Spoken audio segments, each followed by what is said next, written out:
Village of Wheeling special meeting is now called to order. Please stand for the pledge. I pledge allegiance to the flag of the United States of America and to the republic for which it stands, one nation, under God, indivisible, with liberty and justice for all. Roll call, please. Trustee Hein? Yep. Trustee Brady? Here. Trustee Argyris? Here. Trustee Here? Here. Trustee Vogel? Here. Trustee Lang? Here. President Abiscato? Here. Any changes to the agenda, Mr. Fondelis? No, Madam President. We have no changes to the agenda. Proclamations, please. Domestic Violence Awareness Month, October 2012. Violence against women and children continues to be a prevalent problem in the northwest suburbs. The problem of domestic violence affects all Illinois citizens, being not confined to any group of people, but crossing all economic, gender, racial, and social barriers exacerbated by social indifference.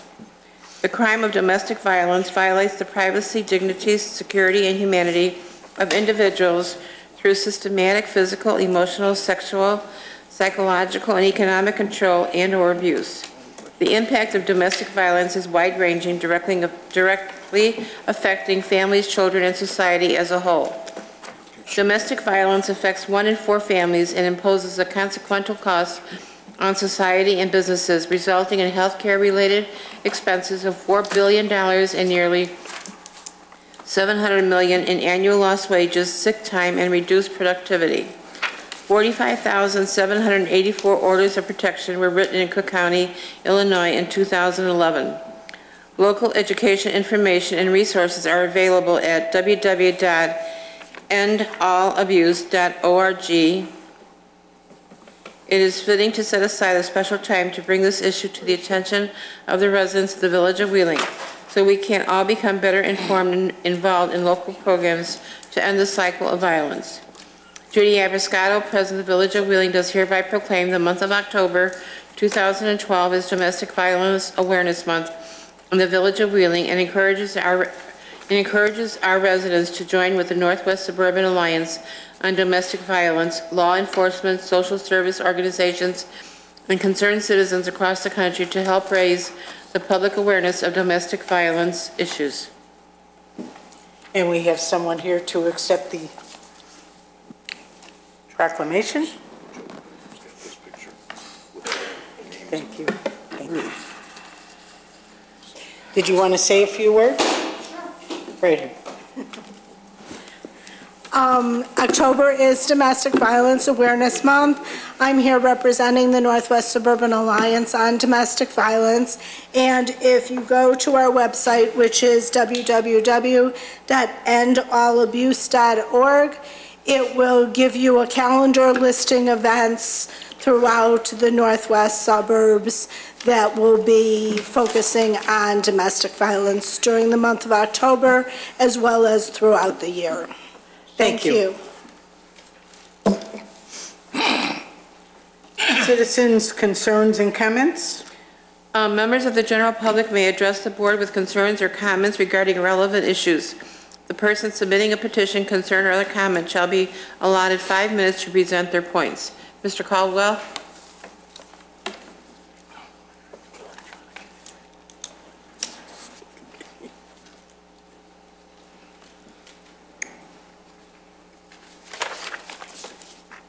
Jack Caldwell, 1008 Kenilworth here in Wheeling.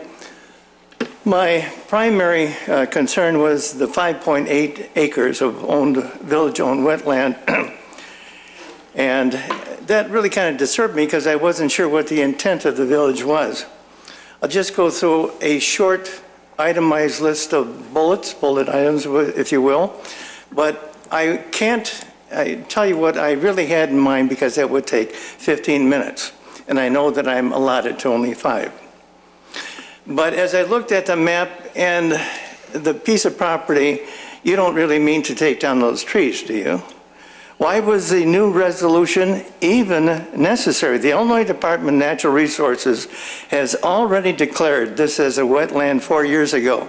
And I can give you the name, phone number, and the individual who you should talk to from the Illinois Department of Natural Resources. Have any of you read the IDNR's declaration of the Great Lakes Water Basin and the importance of this wetland? I rather doubt that you did. The agenda shows Phase 1 and Phase 2. What actions are involved in these segments? I hope that you will address with specifics what is expected to go on those phases. Why is the village willing to enter into the mitigation of the property? I'm suspicious of that phrase. Has the village contacted developers hoping to sell our wetland for commercial development? Has the possible sale and conversion of the property been brought to the public in an open forum? And lastly, to quote the agenda, reasonably be developed for said municipal stormwater and recreational facilities. Ladies and gentlemen, if that's all it is, I will calm down. How many more minutes do I have, please? 3. 3. I feel appreciative and kind of sorry for you folks, because sometimes you got to go till 9 o'clock, on rare occasion maybe 10. I'm sure that you're interested in time management, making sure that you get a good bang for your buck. But I really don't understand that 5-minute limitation. Except for the big issue of Phil Haven, you had a lot of people here all taking 5 minutes, and I don't think you probably got out here until 10:30. But statistically, over about an 8-month, 10-month period, you've only allotted about 2% of the time to citizens concerned. I don't understand why. I say a suspicious individual would maybe wonder if you're just trying to muzzle us to keep us from talking. I would hope that you might reconsider and have a new policy to allow either 5 minutes or 15 minutes per evening. So if there's only one individual and he or she had something important to say, give them the 15 minutes. And lastly, I would hope that I would be allowed someday to interrogate, to speak with, to have a dialogue with individual members, so you can respond to me and so I can respond to you in an open forum. Thank you very much. Thank you. Stacy Allen?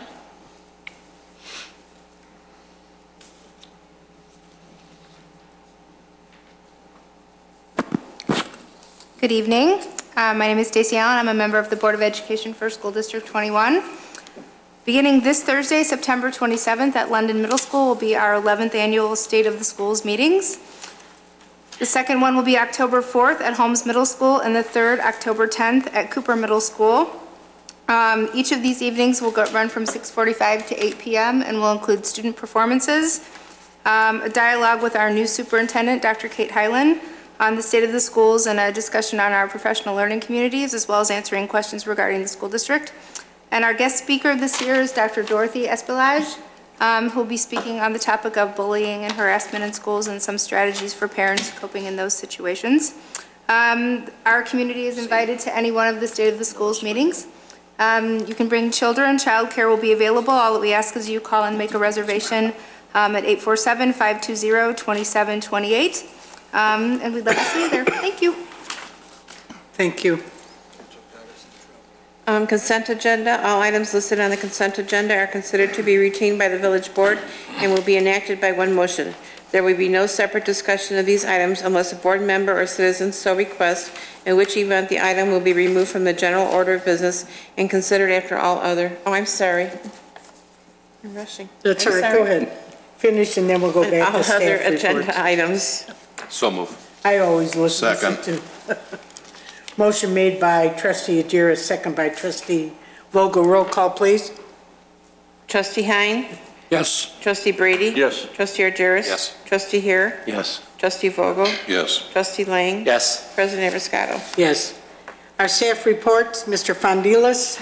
Thank you, Madam President. As the public is aware, several months ago, the Village of Wheeling participated in an aggregation program concerning the purchase of residential and small business electric power from a company called Integris. I just wanted to let the public know that part of the ICC regulations forces Integris to send out an annual report, which is a look back on your annual usage for the last 12 months. This letter was mailed, I believe, last Friday and was sent to all residents. It is not a bill. It is not anything to be concerned of. It is simply a formality through the ICC. There is a phone number at the bottom of the bill if you have any questions about the details or information contained in it, but I did want to let everyone know that this is a normal procedure and part of what the ICC dictates to any of the consortium customers. So that is a perfectly okay thing and nothing to be concerned over. Thank you. Mr. Janik, on Heritage Park project, please. Thank you, Madam President. You might have noticed that there's some work beginning on Heritage Park property this week and maybe starting next week. There's trees being taken down on the entire property. There's soil borings being done. Fencing is being completed, and you will see some grading and some other equipment being located on the site. Most likely this week there probably won't be a lot of grading taking place, but that'll probably start taking place next week and for the next few weeks thereafter. There won't be a lot of grading done this fall just because it's typically wet and it's hard to dry the soil out, but there will be some this fall, mostly next spring. Thank you. Mr. Stavros, on the water meter upgrade project, please. Thank you, Madam President. We are just about ready to start with our meter installations. The infrastructure has been constructed on the towers for the transmitters, and we're going to be sending letters out in the next few weeks to residents. We will send them out in areas where they're going to begin. We're not going to flood the entire village with letters. We have sections. I don't know exactly what sections those will be. The resident will be receiving a letter from the Village of Wheeling with our letterhead on it. It'll also have a logo of the meter installer on it, and the meter installer will be United Meters, Inc. The letter spells out what they're going to do, and it requests that the resident call a toll-free number to United Meters to set an appointment up so the meters can be installed in the resident's home. Somebody 18 years or older must be at the home when the meter installer arrives. He'll have proper identification. It takes about 30 minutes to put the meter in normally. There's no cost to the resident for any of this work, and the water will have to be shut off for about 30 minutes. And once you get the letter, if there's something you do not understand about it, feel free to give me a call. But again, to set the appointments up, you need to call United Meter, and it's in bold print, and it's a toll-free number. Thank you. And Mr. Stavros, this weekend on Saturday, we've been reminding the residents they're going to have the people can bring all of their information so that it can be shredded, and we will have that on Saturday. Is Yes, that it's correct? the document destruction. Yes. And I believe it's also the recycling of the electronics. And what time is that start, at 9 o'clock, I believe it's from 8 sir? to 10. 8 to 10? Thank you. Just wanted to remind the residents It's for again. 2 hours. Thank you very much. Mm-hmm. Consent agenda? We did it. Oh, we I did it early, already. remember? Look at, I'm going double here. Item 13, new business. 13A, resolution exercising the renewal option and authorizing the village president and clerk to execute a food service contract for the Wheeling Pavilion Center. So move. Second. Motion made by trustee Giris, second by trustee Brady. Roll call, please. Trustee Hein? Yes. Trustee Brady? Yes. Trustee Argyris? Yes. Trustee Heer? Yes. Trustee Vogel? Yes. Trustee Lang? Yes. President Avascado. Yes. Item 13B, resolution authorizing the village manager to execute a wetland service contract with V3 companies for determination of wetlands and permitting, if necessary, on approximately 5.8 acres of village property located north of Meadow Lane and south of the diversionary channel in Wheeling, Illinois. Mr. Janik. Thank you. This proposal is for the 5.8 acres, which is north of Meadow Lane and south of the diversionary channel, west of Prairie Park. The reason for this wetland service is to find out if there are any additional wetlands on the property. The property is located mostly in a floodplain. The idea for this is to first find out if there's any wetlands on the property. If there are not, then we would employ a civil engineering firm to find out how we could best use this property for stormwater management purposes. But the first thing we want to do is find out if there's any wetlands on the property. I have had people on the property, and they've told me that they don't believe there are any more additional wetlands than what's out there right now. As you might remember, this property came into play a few years ago when there was some filling on the property. That filling on the property happened to be on a wetland, but I don't believe that the rest of the property is wetland itself. Sometimes certain properties will be partially wetland, and some areas will not be wetland. In this particular case, I believe that the latter is the case. So the request tonight is to approve this proposal. We did go out RFP and request for proposals for this service. We had 4. There was a range of costs. This was the lowest bid by V3. They're a very reputable company. As the memo to you states, I believe, even though the contract is for $7,800, I believe the most we're going to spend on this is about $3,300. Thank you. Do we have any questions? No questions. Do I have a motion? So moved. Second. Motion made by Trustee Brady, second by Trustee Vogel. Roll call, please. Trustee Hein? Yes. Trustee Brady? Yes. Trustee Argyris? Yes. Trustee Here? Yes. Trustee Vogel? Yes. Trustee Lang? Yes. President Evans-Scotto? Yes. Item 13C, discussion regarding 2012 International Building Code update. Mr. Fondilas. Thank you, Madam President. I am very happy tonight to present this topic for discussion.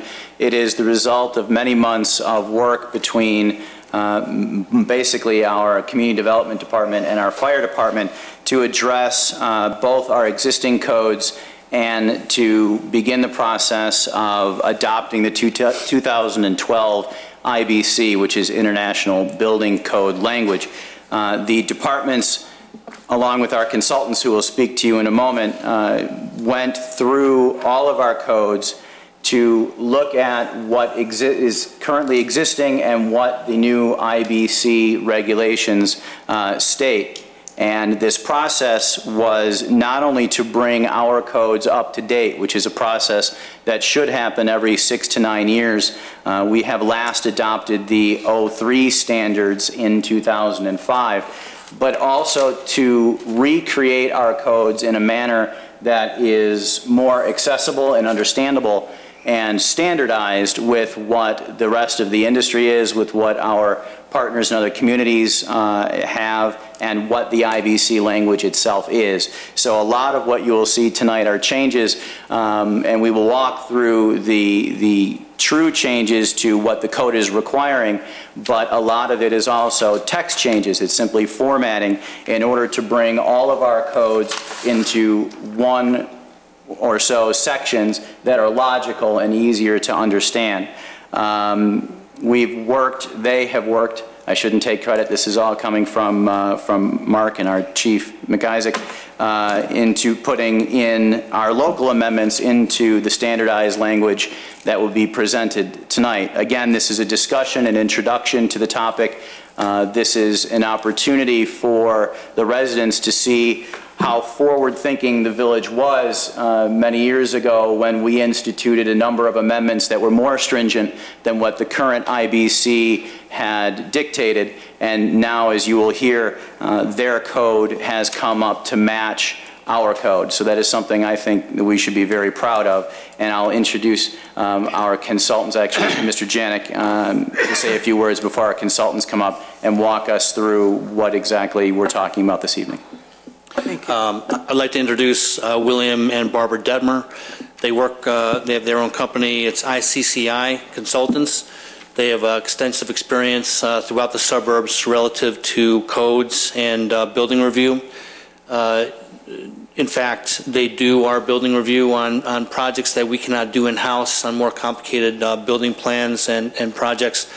I send the project, the drawings out to ICCI for their code review on the project. Because we were going through our codes and because of their experience, I also hired them to go through our codes. This has taken months, but they've gone through our codes along with fire, building, electrical, plumbing, and formulated the changes that we provided the board. They're here tonight. Generally speaking, as John said, the change to the 2012 codes and the 2011 electrical code, there is not that many major changes that you're going to see or that any builder or developer will see. The codes have caught up with what our amendments have said. A lot of our amendments are going to go away now because of adopting these codes. We still will have amendments. But I do have Bill and Barbara here to answer any of your questions and to first go over 8 or 10 items that might be of consequence. So this is Barbara. And maybe as you're coming up, I suppose one other thing to add into that is that through this process, there has been no discretion made to add or subtract anything of consequence that the board has already put into place. The existing codes are the rules as determined by this or previous boards, and we took no liberty to add or remove anything. So anytime we discuss, as we go through this, the addition or deletion, it is language or formatting changes, but we are not adding anything that we won't discuss into the code, nor are we removing anything. So while you hear and see that there are a lot of deletions, most of it is formatting. This is all based off of what this board or previous boards have dictated as the lay of the land. So I just wanted to make that clear that this isn't a wholesale change to what the code currently states. So I'm sorry. No, thank you very much, and it's a pleasure to be here this evening and taking up on what was just said. Though it does look extensive, the actual code changes as far as the adoption of the 2000 international codes and the 2000 National Electrical Code with the amendments and in showing in the text are actually only 38.75 pages of this document. Everything else was already passed by the board, just put in a renumbering system. There were several items as we reviewed the existing municipal code that were in need of revision based on current staffing and position descriptions and that type of thing. And so in discussions with Mark and the chief, it was decided to be easier to do just kind of a house cleaning, if we may, and try to get things in an easier format for your contractors, your design professionals, and your citizens to understand. And one of those, the chief has very kindly brought all the books, so we're obviously not going line by line through each of these different books, but just to give you some ideas, one of the things the international codes did in the 2012 edition is instead of having definitions in each given chapter of each different code, they actually made one chapter, chapter 2, all of the definitions. As you're looking at the amending or information within this ordinance, anything that's italicized was something that was defined in chapter 2. And in doing this ordinance, I know it looks kind of overwhelming, but from past experience, instead of just saying, add this word into the end of this paragraph or something like that, we have found it's much easier for the design professionals and those using the actual adopting ordinance to know exactly what they're doing by reading the exact text of the code. The only time that there That was not done as if it was simply a full sentence added at the end of a given paragraph, and so it should be easily able to be looked at. So that was the methodology used in coming up with this document. And again, that's why any time you're looking at this adopting ordinance and a code section, say out of the International Building Code is done, and there's an italicized word or term, that's because in the International Building Code, Chapter 2, that term is defined, and that's being consistent with the way that particular code is already written. The change in occupancies in the International Building Code, especially with some of the neighboring communities now getting casinos, and the update to the larger restaurants, which are having like where you can sit and watch the chefs prepare the meals right in front of you, that type of thing. It's been changed to an A2 occupancy from what was an F1 occupancy. Shouldn't be any great impact for the builders. It's just a change that's been done to be consistent with what's happening out in the world of construction.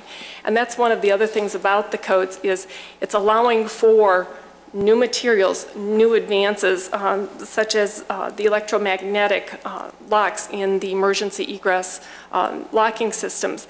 They weren't even tested and available at the time of the 2009 code. They are now available in the 2012 code.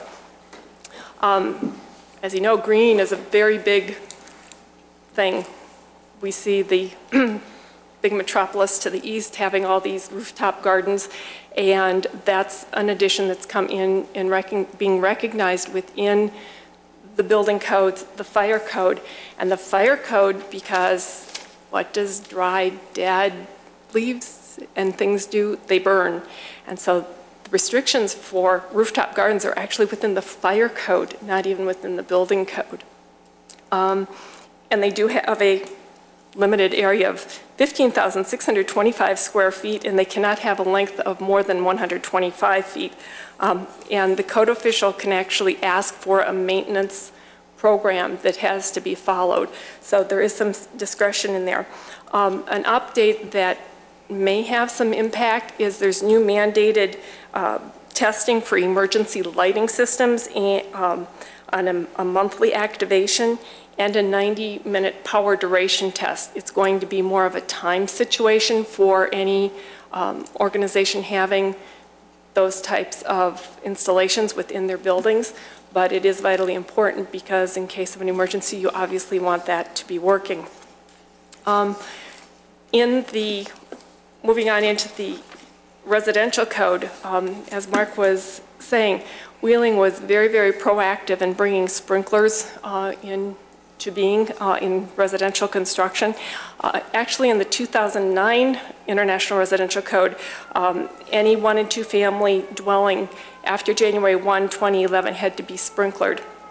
That has been continued into the 2012, and so part of the change in the documents that you have seen is that separate standalone fire sprinkler ordinance that you have. All of that has been blended into each of the adopting ordinances. The International Building Code is actually the document that requires the sprinklers, so that has been amended for the zero that has been the standard here in Wheeling.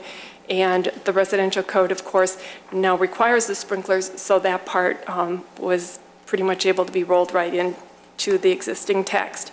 One of the big changes coming down the pike, and you'll be ahead of the game, so to speak, with the International Energy Conservation Code 2012. As I'm sure you're aware, the state adopted the International Energy Conservation Code as the state energy code. Pretty much by the direction of the federal government, because all of those nice rebates that people get for going energy efficient in their water heaters or furnaces or everything like that were funded through grants from the federal government, and the state of Illinois was unfortunately kind of dragging its heels, and so it said, they were told, you shall get that or we'll take back the millions of dollars that we have given you for these rebates.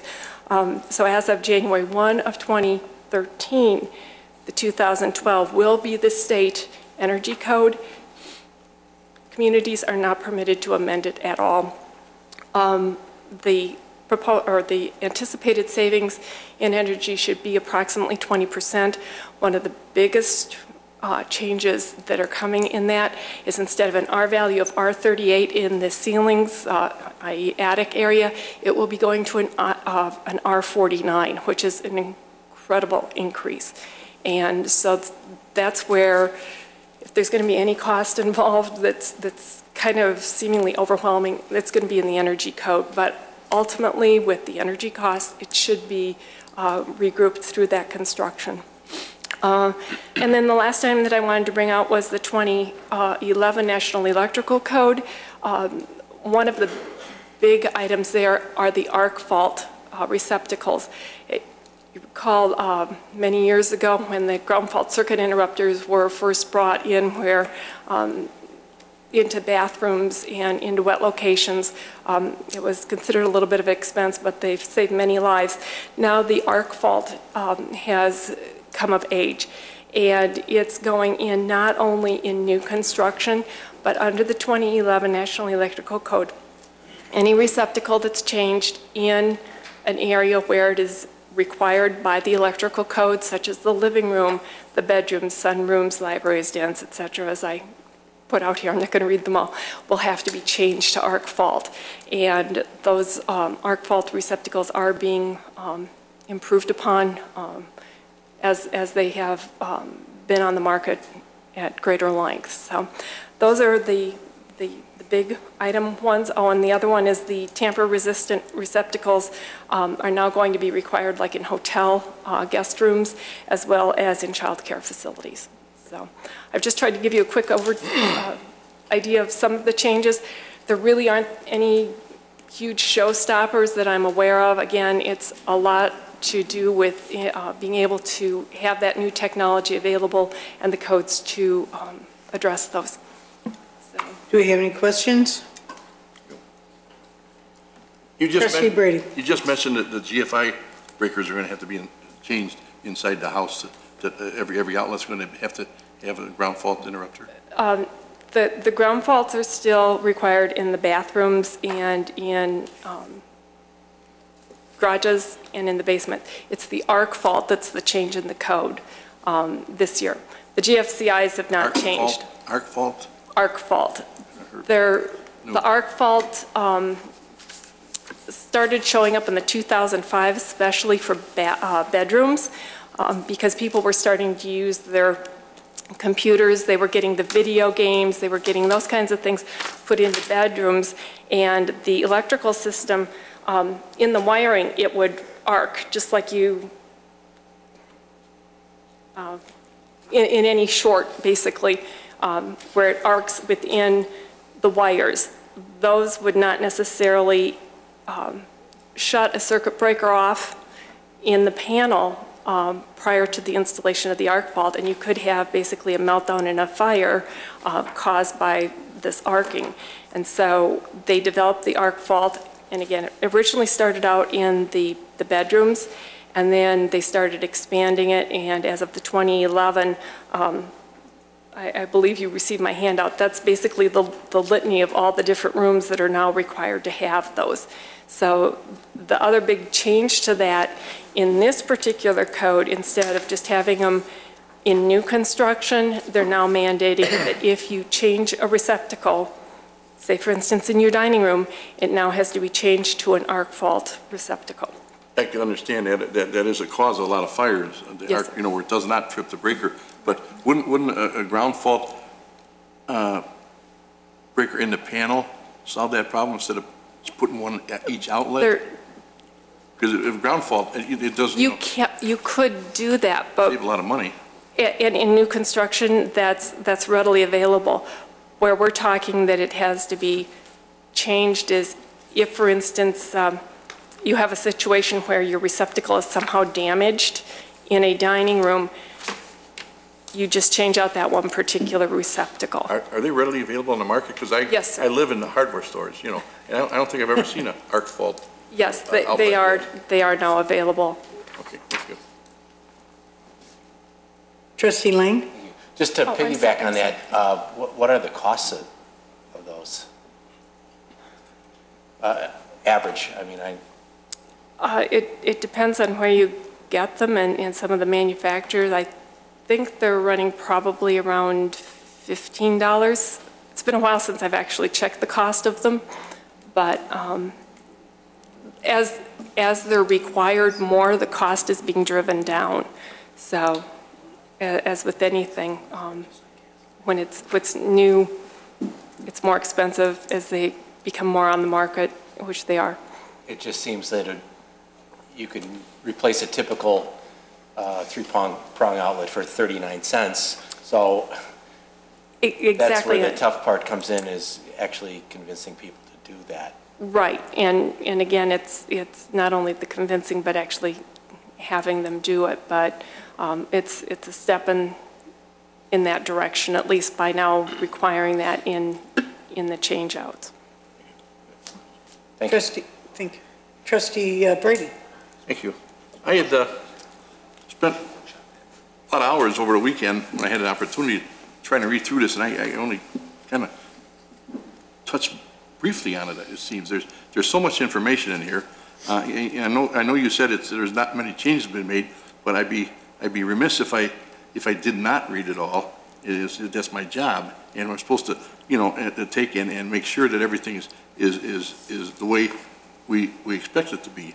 I'm having a lot of trouble with it, because normally when changes are made to an ordinance or something, we get the ordinance in its present form with the changes made in bold and the sections that are taking out struck through. Here, all it says is this deleted. This section has been deleted. This section has been deleted. This section has been deleted. It doesn't tell us what it is, what it was, and so we can't tell what you're taking out, what you're replacing. It's hard to follow this the way it's presented to us. I can address that, perhaps, and maybe follow up if I miss something. That's true. The problem is that the effort that was put in from both the consultant and CD and Fire is to recreate the language in a new format that makes more sense to the general public, to the residents, to construction workers. But you're right. The first time we do this, making this leap, it is going to be a complete format change, which would make our normal process impossible to strike out and replace with new language. And that's why I thought it was important to say that although it is completely new language, all of the requirements are the same except where indicated that there is a change. But you're absolutely correct. It is difficult for you to compare old document with new document line by line. In fact, it's impossible, because there are a number of instances where codes have been collated into a different section, and therefore it really is nearly impossible. But that was the only way to modernize our code, and was to do it in one fell swoop, and that's why it took many months and was quite a laborious process. Here's a classic example under the draft page. Well, it's page 6 of the draft ordinance, item 41, referring to section 903.2.11, specific buildings, areas, and hazards. In all occupancies other than Group U, an automatic sprinkler system shall be installed. Group U buildings, which are hangars or architectural buildings, barns and stables out there, shall have an automatic sprinkler system. It says this is supposed to be an exception, but it says it's got to have them. This thing is confusing. Other than Group U shall have an automatic sprinkler system, and then it says it's still got to have one of those. That paragraph doesn't make sense. And again, sir, the text that you're looking at is this text, not your adopting ordinance, because that text is exactly what had been in this, but to take in, and you're speaking of, you said 903.2.11, specific Yes. building areas and hazards? Yes. Okay, the ones that were changed, and while I find my page here, and I apologize, Trustee Lang, the chief very kindly looked it up online for me. It's $9.99 for that receptacle. I was a little off in my pricing. I apologize. Better. Oh, thank you. The Section 900 that you're referring to, Trustee Brady, is the same in both the building code and the fire code. And what we did is we took all of our old sprinkler code, which if you remember over the years, we've added things, we've taken things out. We've taken out T-hangers, we've defined ancillary structures like pergolas, bandstands, things of this nature. What we've done is we've gotten rid of all that fancy language and basically gone into the Section 900 in both codes, made it so that sprinklers are required and made use of their definitions rather than our definitions of ancillary buildings. So this is part of that cleanup. Use Group U is a utility function, which there are going to be some exceptions. We do exempt electrical power facilities. Obviously, the mixing of water and electric is in our old code. Our old code used to also exempt, and it does here as well, telephone facilities that have where water and a switching station would be a problem. Things we've always required are now part of this code. The one area here is in some of the sections of the building code. They address issues because not everybody has a reliable water system. They do allow some square footage exemptions on certain types of buildings with setbacks, things of this nature, which is not consistent with what our code is. So again, some of those were areas where square footage was listed have been brought back down to 0. But you'll see it on this section as well as later on. You're going to see the same verbiage listed later on. It's because it has to be adopted to reflect both the building code and the fire code, Section 900. Okay, it's just, this is just specifically addresses sprinkler systems, and it says that, you know, it accepts the Group U, but then it says, you know, from the sprinkler system, and then it says you got to put it in.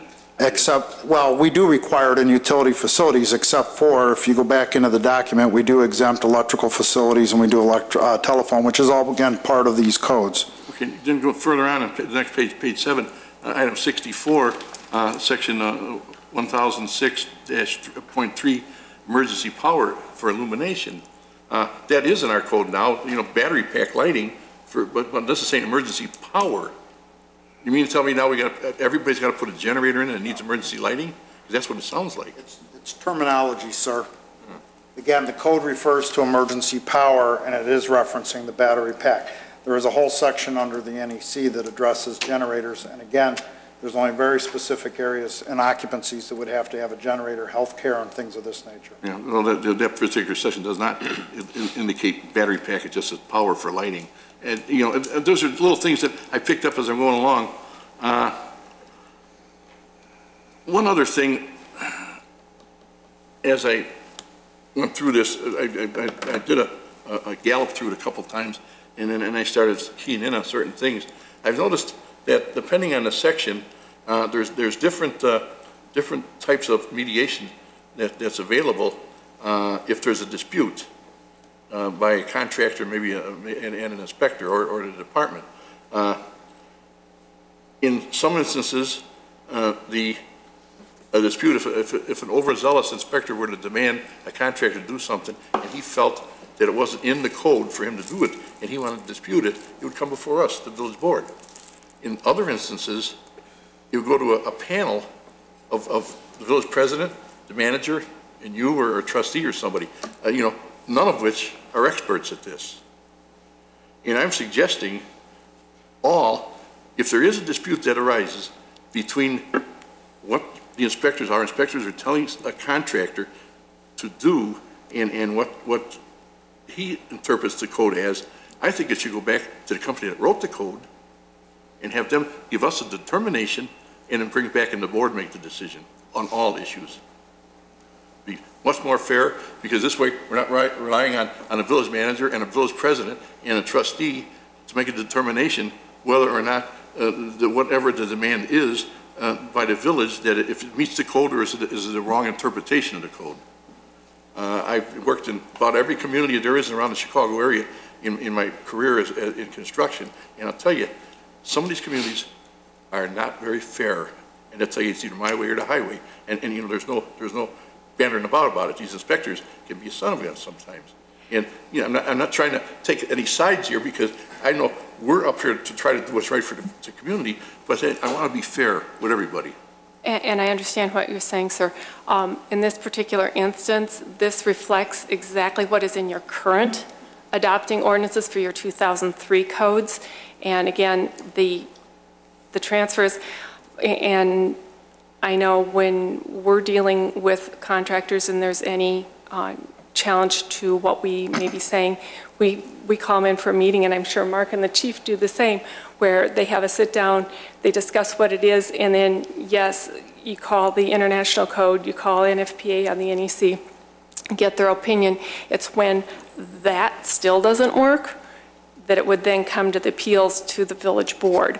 And I don't even recall you having any that have even had to come before the board. No. In recent history, No. have you?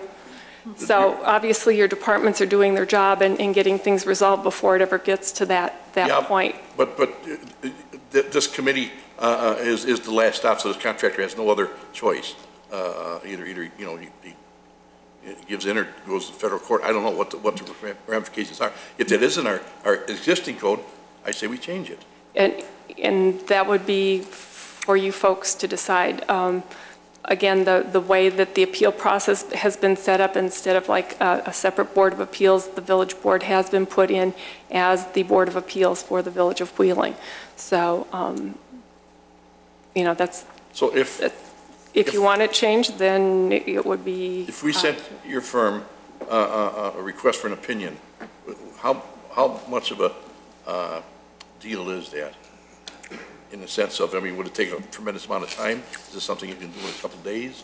It depends on what the question is, sir. But normally, I think we've had answers back to you normally within a couple of hours, sometimes at the most, if we've had to research something, 2 or 3 days. Okay. Thank you. Thank you, Madam President. Certainly. If I could add just one item, Trustee Brady, I think you're referring to Section 108.3 on page 2 of 73, is that correct? Is that where your first reference was? Probably. I should point out that that particular section right there is the fire code, and under our old fire code, there was no Board of Appeals. As the code official, the end-all to be-all was in fact myself as the chief. When we went through this discussion, Mark and I both discussed the fact that we should probably try to have some standardization across both codes.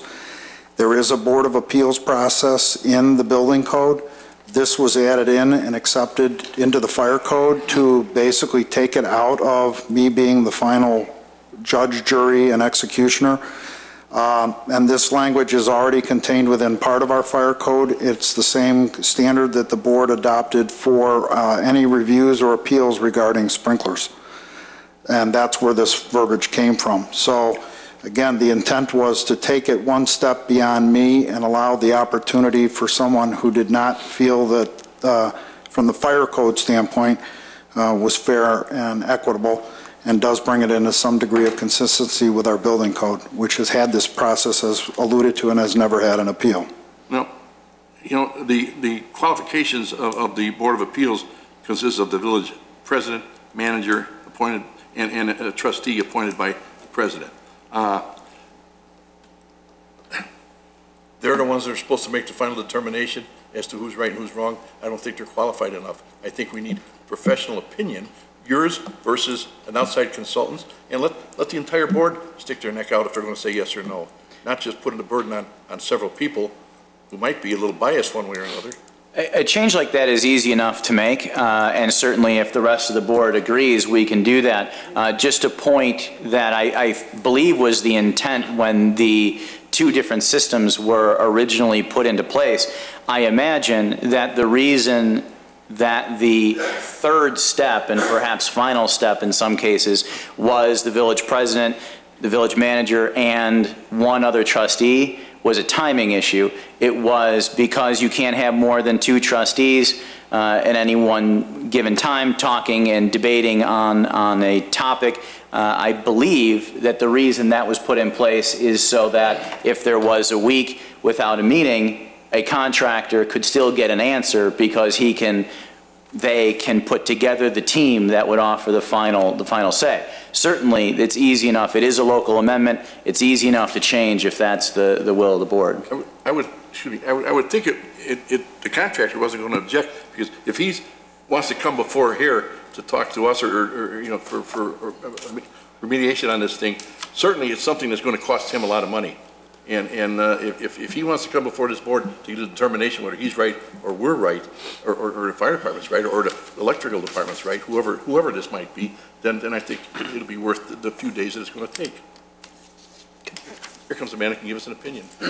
Mr. Furlow? If I can just add, I would be hesitant to legislate away your authority to interpret your code to an outside party. As qualified as the consultants are, remember, you can always seek a consultant's opinion.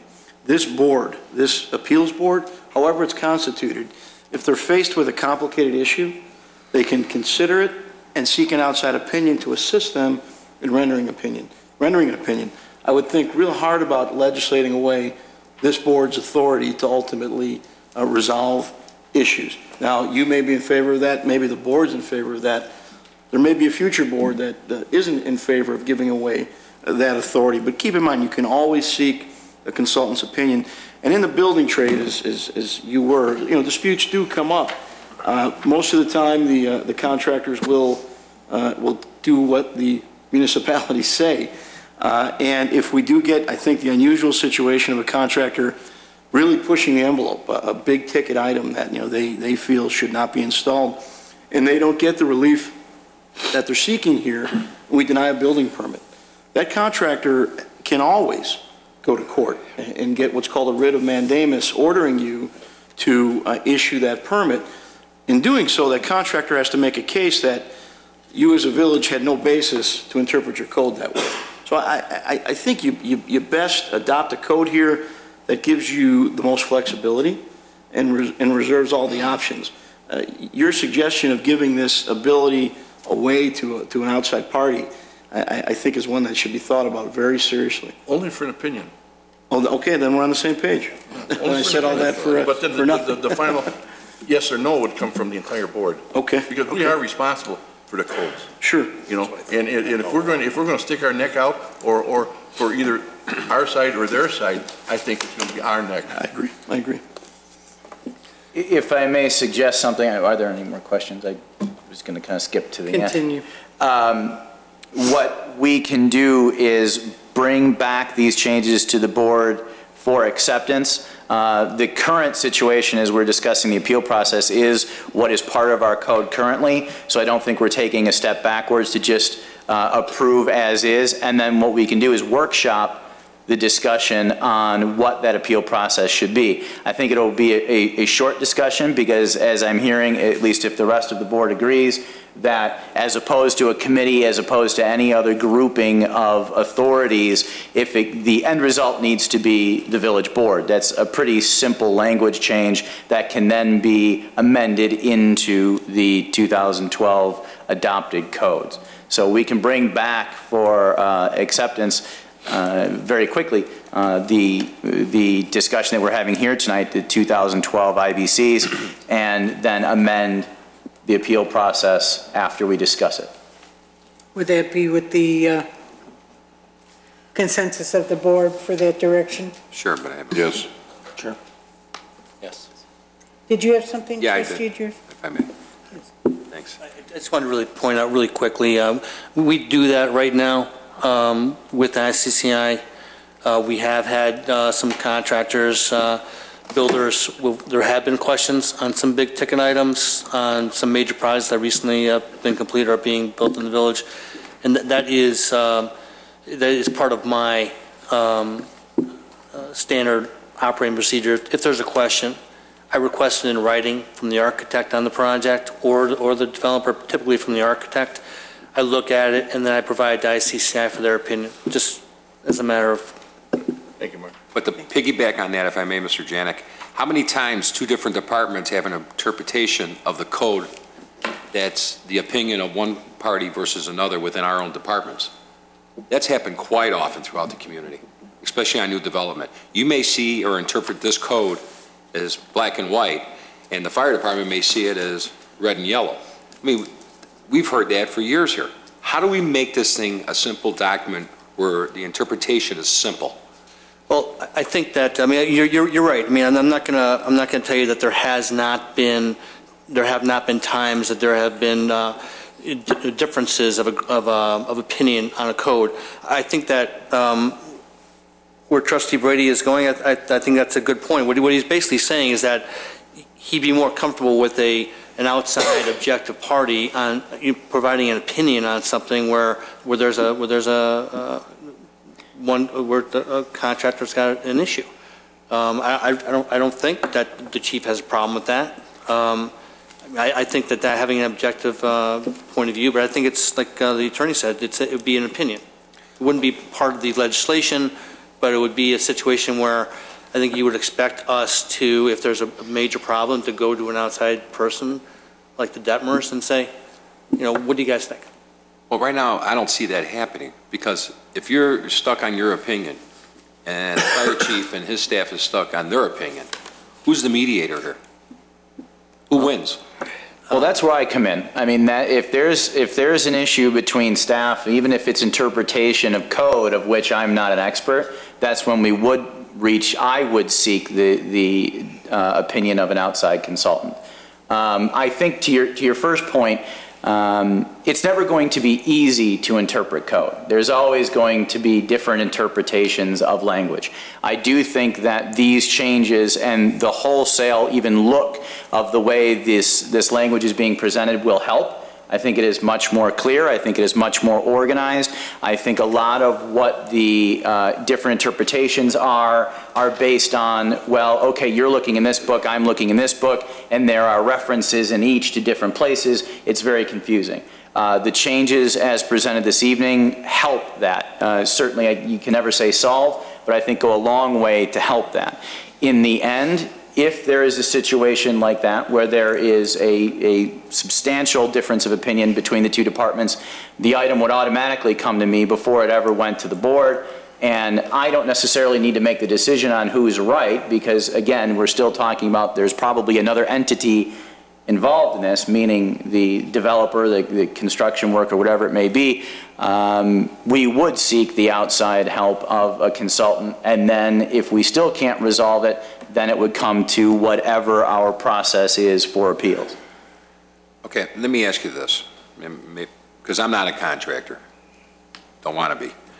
But you would think some of the contractors who, like Trustee Brady, all his years, 40 years with a company that built restaurants and did this and did that, followed the international code, the state codes, whatever. Where are we different from them? I know we have been different than them. We have created things to be different than them. Why can't we all be on the same page? So you would think a contractor or a reputable business, a developer, knows the code. They live the code every single day for the last 20, 30 years. Why do we have to be different? And then why do we put ourselves in a position where our interpretations are different based on our changes to an existing code that basically the entire state or the country uses? Why are we different? I think that's a great question. I think the answer before tonight, or perhaps as exists right now, versus after you adopt these changes are night and day. I think with the new changes and the new look of the code, I don't know that you're going to have those problems anymore, because Wheeling was very progressive. There are a number of areas within our life safety codes and our building codes that Wheeling, over the last 20 years, has taken the lead on being more stringent, more safe than necessarily the standardized codes dictated. Now with the 2012 codes, they have caught up with us. So I think there is far fewer opportunity for there to be that discrepancy. Certainly it will still happen, so we do have to deal with what happens when there are two different interpretations, but I think that will happen far more infrequently now. The changes, the amendments that we have in place are simply to deal with our community. Every community has specific concerns. Every community has its own nuances, but ours, we have an airport. the airport isn't really dealt with within the standardized codes of the IBC. So we do have amendments that are different, such as even our appeals process now.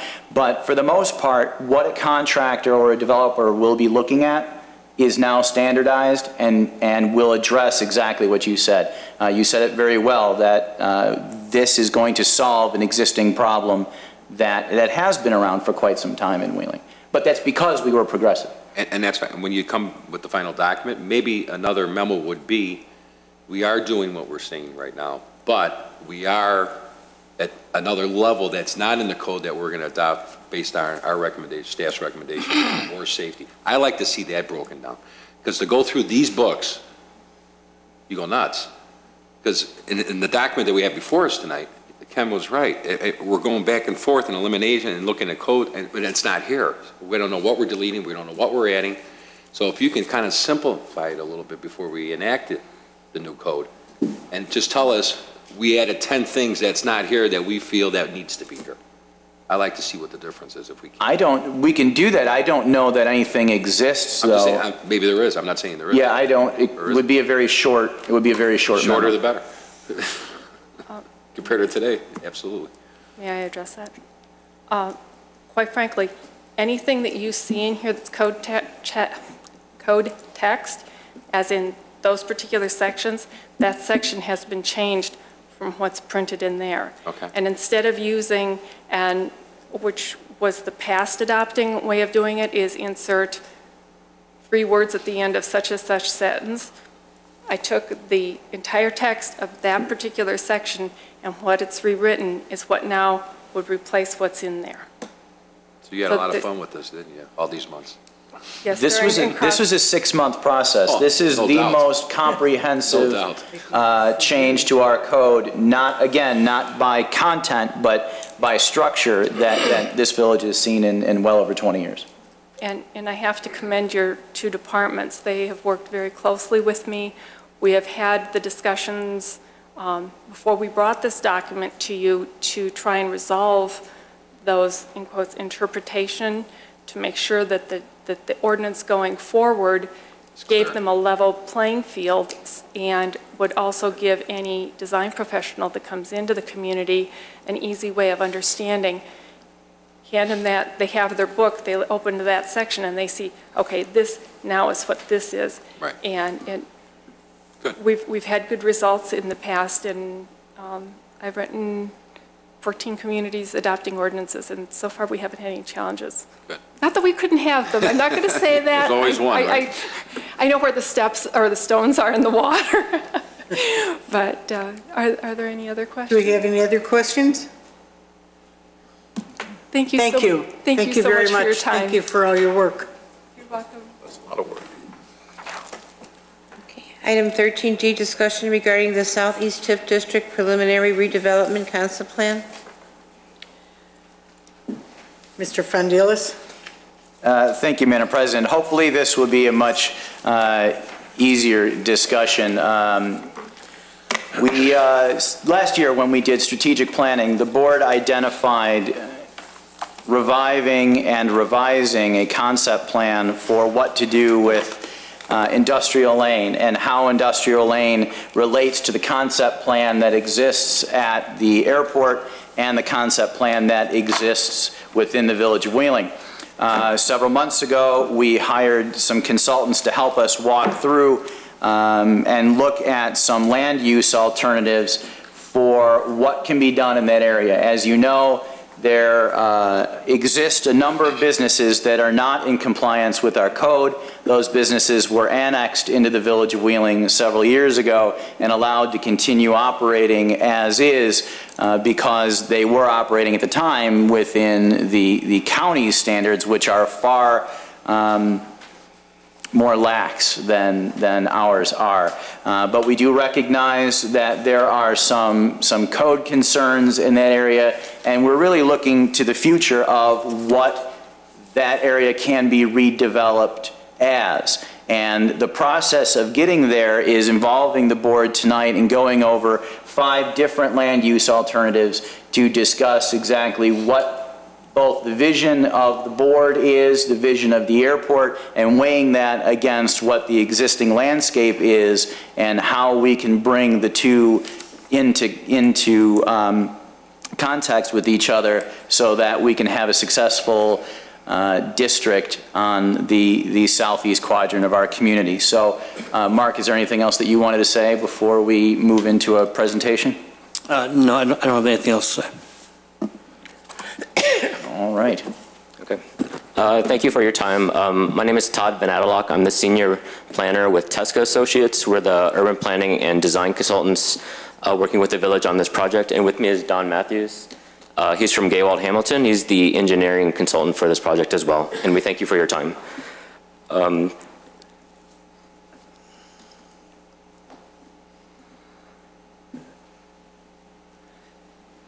Just to give you a brief overview of the brief presentation that we'll be giving tonight, we'll go over the subject area and then the project background, and then we'll go into the 5 concepts that were alluded to earlier. We'll go into each concept, highlighting each of the different details of each of those, and then at the end of the presentation, we'll compare all 5 side by side just to show you, just so that when it comes time for you to decide which ones you would like to move forward with, you can kind of compare apples to apples, oranges to oranges, and then we'll briefly highlight what the next steps are in this process. Just the subject area, if you look on your screens in front of you or on the big screen up ahead, the project area is about roughly 40 acres in size. The borders are Milwaukee Avenue on the east side, and then on the north, south, and west sides, it's bordered completely by the Chicago Executive Airport. There are multiple properties on the site. On the north side, there's multiple smaller individual parcels, and then on the south side, you can see in green and then blue. In green is the waste management site. Takes up a great majority of the southern half of the site, as well as SET Environmental also takes up a pretty good portion of the southern part of the site as well. So that's just to give you, and then the internal road network, you have Industrial Lane on the north side, and then Sumac Road, which is actually a privately maintained road on the southern part of the site. So some project background for the site. The Southeast TIF District encompasses the entire site. It was established in 2008. A typical TIF district has a life of 23 years, so you still have a healthy amount of life in your TIF district, so that when it comes time for redevelopment, a lot of TIF funding can help you with funding redevelopment projects. And that also includes items such as property acquisition and so on. So the fact that your TIF is only 4 years old is a really good sign that you do have funding, that you will have funding available to help you with any redevelopment that you choose to go forward with. Some additional background: the airport, we had spoken with the airport on a few occasions at the beginning of the process.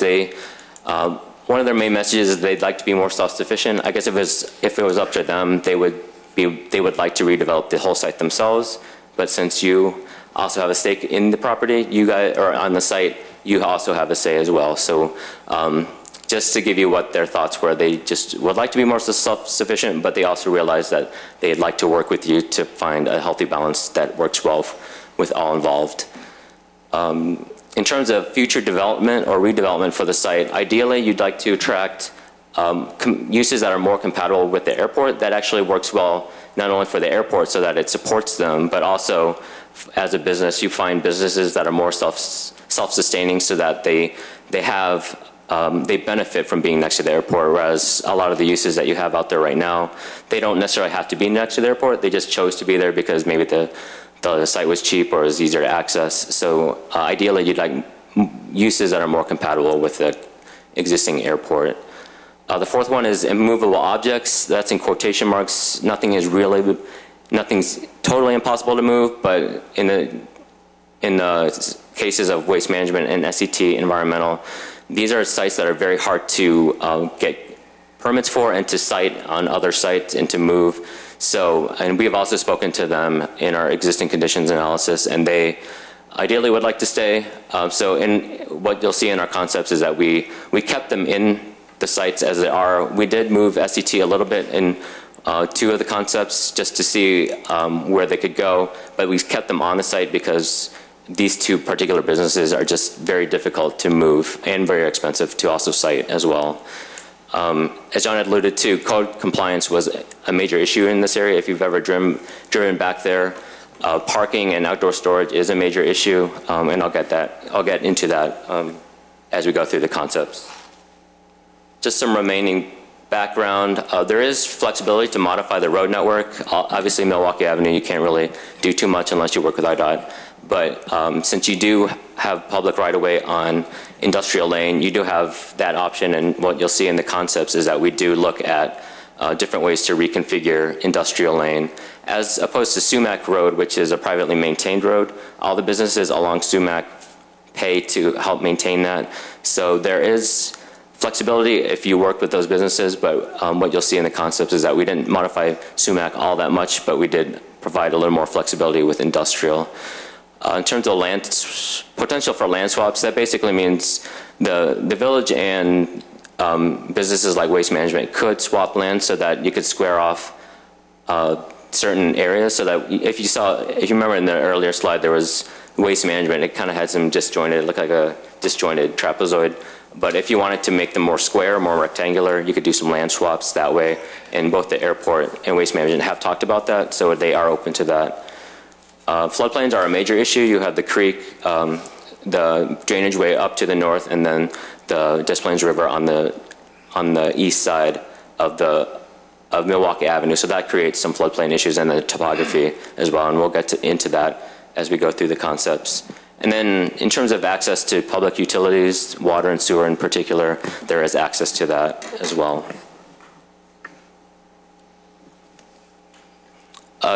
The next slide just highlights the 5 concepts that we'll be going over real quickly. We'll highlight the details of each. The first one is focused code enforcement. Number 2 is kind of builds off of alternative 1, but also considers taking a step further and considering market-driven redevelopment. And then 3, 4, and 5 are where we get into more wholesale, more substantial redevelopment, and we can deal with that in terms of different configurations of redevelopment and just different ways of accessing the site as well. So the first one is concept 1, which you'll see in front of you.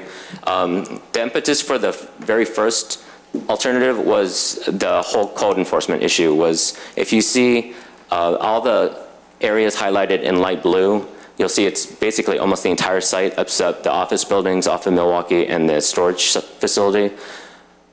Everything highlighted in blue, these sites have some form of outdoor storage. Some of them isn't too much outdoor storage, but they do store trucks or equipment. But in some cases, like many of the auto businesses on the north side of the site, you see a lot of overcrowding in terms of outdoor storage of vehicles and equipment. So those are major issues. Outdoor storage is allowed in your code as a special use, but they also have to respect your other parts of your code in terms of amount of open space coverage and so on. So that's something that we looked at. And then if you notice in red, the areas highlighted in red is the public right-of-way along Industrial Lane, where we observed cars parked in that. And then if the cars are parked in that, they are illegally parked and using your right-of-way as part of their business.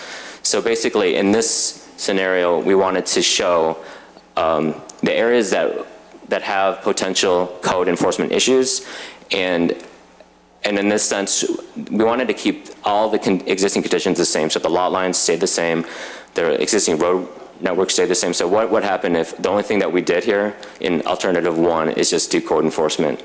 So we can definitely look at this. I think speaking with village staff, if we move forward with at least 3 alternatives after tonight, ideally we'd like to keep this one as an option to explore, just because this is the one that has the least intensive village intervention. It might be harder just because you might have to deal with existing business owners who may not like what you say, but they are your codes and they do have to follow them, otherwise they are in violation. And can I just interrupt for a second? And I should have said this at the beginning of the presentation. There are 5 concepts, and we are looking for the board to give us direction on 3 concepts that they would like to see taken to the next level. As part of this process, obviously, we want to come up with a plan. And in order to get to a final plan, there are a lot of considerations, financial, political, and we need to spend a lot of time looking through all of those considerations in order to present you with viable options. And in order to do that, we couldn't look at 5 different opportunities. So that's the goal of tonight, and I'm sorry I didn't say that at the beginning, is to look tonight and listen to the explanation of each of the 5, and at the end of the presentation we would like direction on which 3 most fit the board's needs that you would like to see further detailed and then presented in the next phase of the concept review. So I apologize for not saying that earlier. Oh, thank you. And as we move forward with the 3 preferred concepts, we would provide more detail in terms of what exact land uses you might be considering and do more in terms of engineering and cost analysis as well. So the second alternative, it basically builds off the first one. We still look at code enforcement as the main impetus of this, but we go forward in terms of, we keep the road alignments the same, but instead of keeping the lot lines the same, we start start consolidating sites so you have more larger significant sites, and we try to keep them all at 3 acres or less. That has to do with the Cook County Stormwater Ordinance, just so that and Don Matthews can get more into that, but basically we wanted to create more substantial sites, which you'll see in red. There's 8 sites up there in red that are 3 acres or less, and basically these would be market-driven recommendations for redevelopment. And what we mean by market-driven is that you as a village would not really say we want X, Y, or Z use here, but you would let the market determine who comes to you, who comes to your doorstep and says we want to come here. And I guess the value of alternative 2 is that when you have larger sites that you see in red, that might provide an entrepreneur or a new business to come in and say, this is a good site for me, I want to be here next to the airport. So these sites, just generally the difference between 1 and 2 is that these sites are larger and they're more market driven, whereas the other one, we didn't mess with the sites at all. We just wanted to see what code enforcement alone would do. So the last 3 alternatives, we get into more significant redevelopment alternatives. In this alternative 3, we basically look at redevelopment, but we wanted to keep the access points the same off of Milwaukee Avenue. So if you see on your right side or along Milwaukee Avenue, the access points onto Industrial Lane and Sumac Road, those stay the same. And Sumac Road alignment also stays the same, but you'll also see that in red, that's the redevelopment area. That's about 10.9 acres, a little close to 11 acres of redevelopment. And then in pink, you'll see potential airport expansion. That could be administrative buildings and hangars. We looked at some of their plans just to see, make sure that they would fit. And then so that's about 10.4 acres, the airport expansion.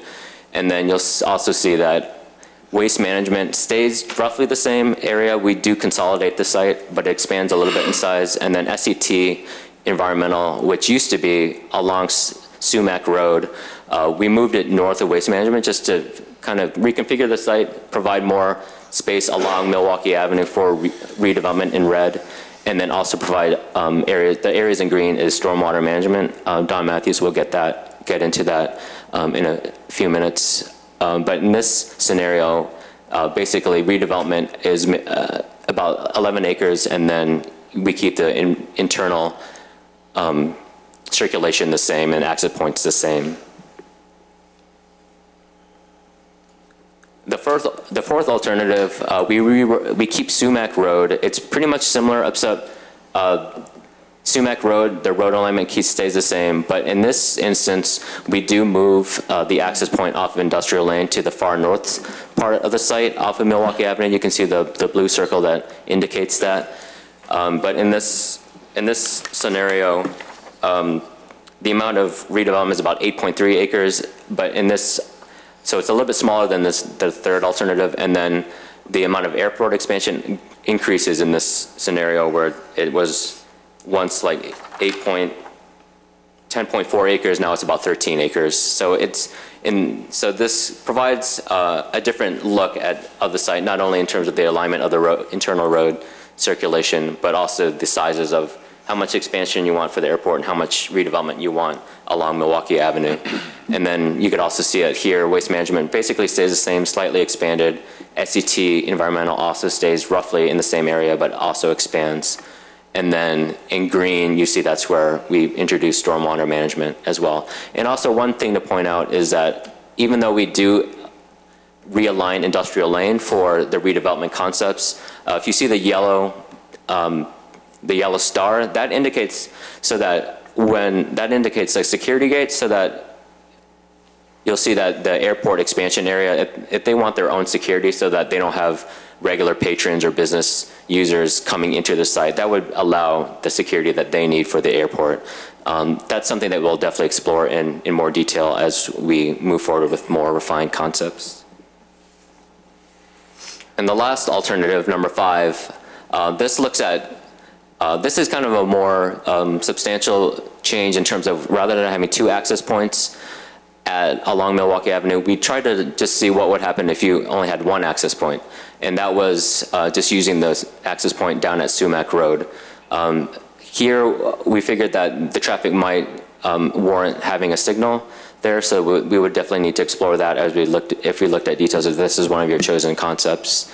But we also realized that the redevelopment area in red, which is roughly 11 acres, that might generate enough traffic where they might want to have maybe a right-in, right-out type access still on Milwaukee Avenue, because you don't want to have too much queuing of traffic here on Sumac Road, especially with waste management trucks and so on. So even if we did create a concept that only had a single access point with a light at Sumac and Milwaukee, it might be warranted to consider having a new access point, maybe not as a full access point, maybe right in, right out here. And then you can see the other parts of this redevelopment concept. You see the airport expansion is roughly 9.4 acres, and then SCT moves again to the north of waste management as well. And then here you see in green, that's the stormwater detention areas. So those are the 5 concepts in map form. I guess to give you more, to compare them side by side, you can see in this table, in the first column, you see that this is the sizes of the redevelopment areas. You can see that the redevelopment area fluctuates in terms of the size. The smallest is alternative 4. I guess if you're comparing 3, 4, and 5, which are the more significant areas for redevelopment, you can see that 4 is the largest and 4 is the smallest, 5 is the largest. And then conversely, airport expansion, you can see that alternative 4, even though it has a smaller redevelopment area, it has the largest airport expansion. So these are things to consider when you're kind of looking at which alternatives that you want to move forward with. And you also see that alternatives 1 and 2, alternative 1, there is no change because we wanted to keep existing conditions the same, so there's no redevelopment area nor any airport expansion on there. And also just to look at how waste management and SCT environmental are impacted. In the first 2 alternatives, they basically stay the same. We don't touch them at all. But then alternatives 3, 4, and 5, you can see how they change in size. They all increase in size, but they fluctuate a little bit depending on the ultimate concept size of the redevelopment areas and the airport expansion. This is where I'm going to introduce Don Matthews. He's going to go over the stormwater management numbers for the site so that you can get a better feel for the flood storage and stormwater management practices that we'll be looking at for the sites. Good evening. Again, my name is Don Matthews. I'm a civil engineer with Gaywalt Hamilton. What our task at the beginning here of this project was sort of look at the detention or the stormwater management at sort of a high level. And we looked at the 5 land plans, and for 4 of those land plans, we've assumed that some form of stormwater detention would be required. And for detention, that essentially means for any redevelopment of land, you typically have to provide for stormwater detention so that you're slowing down the rate that water leaves your property. In alternates 2, 3, 4, and 5, you'll see that the land needed for detention is the same, because we're assuming that waste management, which comprises 10 of the 40 acres in the property, would essentially remain the same. We're assuming that 30 acres of the land would be redeveloped. So we came up with a volume of stormwater detention that would be needed for that scenario, us making assumptions about how deep that detention would be, and gave direction to TSCA that you'll have to dedicate about 4.75 acres of property for that detention storage. Now, there's some flexibility there. If you want to dedicate one large area for the detention, that you would need that 4.7 acres, but that doesn't mean you could be somewhat more creative and within each of the individual lots of all the parcels provide additional detention, perhaps on underground detention vaults, perhaps on the surface of the parking lot, so that a portion of your detention would be in a dedicated reservoir, but perhaps the deficit could be made up on some of the other properties. So there's some flexibility there, and as we get into more of the details of the plan, we can take a look at that. The other component of stormwater management is flood storage. And Todd referenced the fact that there is some floodplain on this property. It's primarily located up at the northeast portion of the property, right where Industrial Lane comes into the property. And if you saw a floodplain map, you would kind of see a finger of the floodplain coming into the site following the path of Industrial Lane.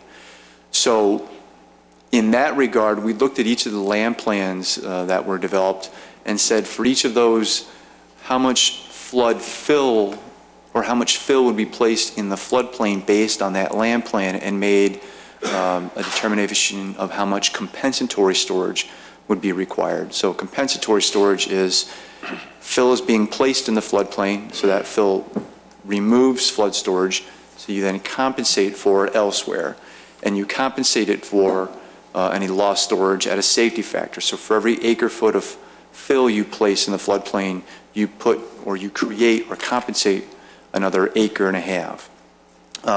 So for each of those land plans, again, we looked at, based upon where the development would be, alternate 3, in our opinion, viewed to be the one that was most impactful in terms of development occurring within the floodplain, and therefore required the greatest amount of compensatory storage, whereas alternate 5, if you were looking at that plan, you'd see that the detention system, the stormwater system, is up in that northeast quadrant, so therefore we're not placing as much fill in the floodplain, therefore we don't have to compensate for as much fill placed in the floodplain.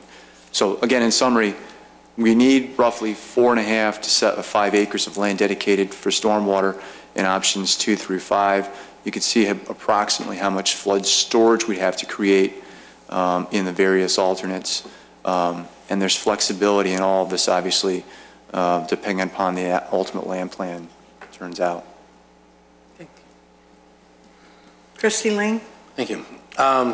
While you're up there, a question on the detention for plan number 3. Okay. Since that's right off of Milwaukee Avenue, could that be converted to retention for wet?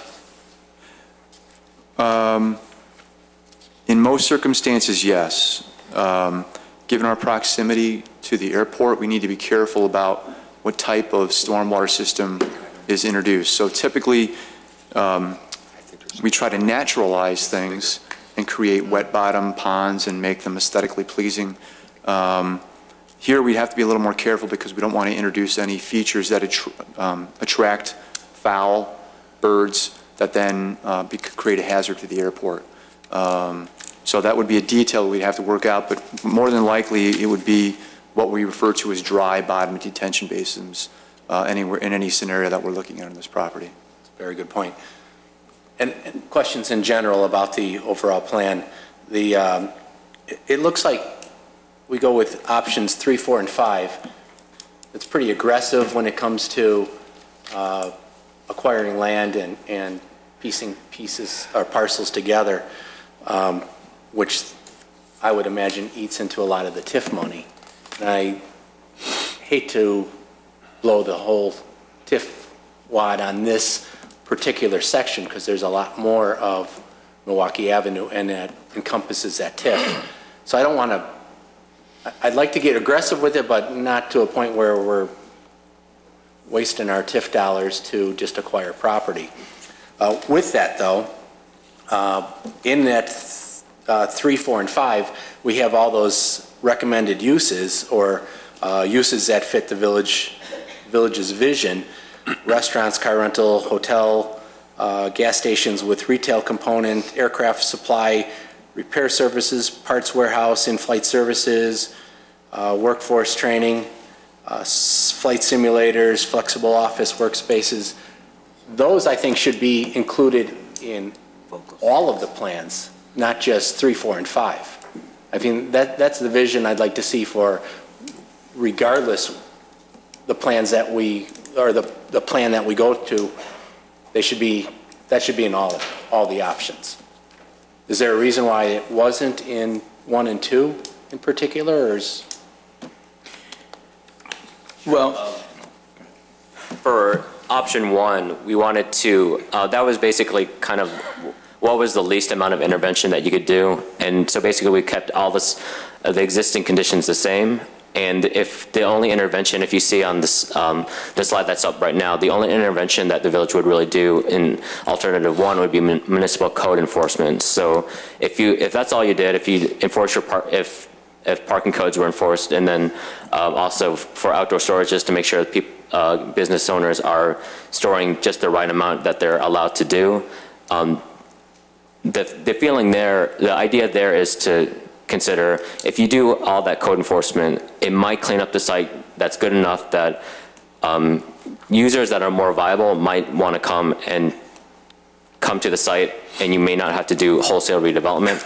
That's obviously going to be the least expensive for the village, but also may not get you to your vision. So that I understand your point that it is, you would ideally like to see more significant changes there, but I think we did want to use this as an alternative to figure out what would be, if the village only did municipal code enforcement, what would that look like? So that was why it wasn't in 1. And then in 2, we wanted to be a little more market driven, so that we didn't want to focus, we wanted to look at what would happen if you were only market driven, in terms of you didn't specify the types of uses that you wanted, but just see what the market would provide you.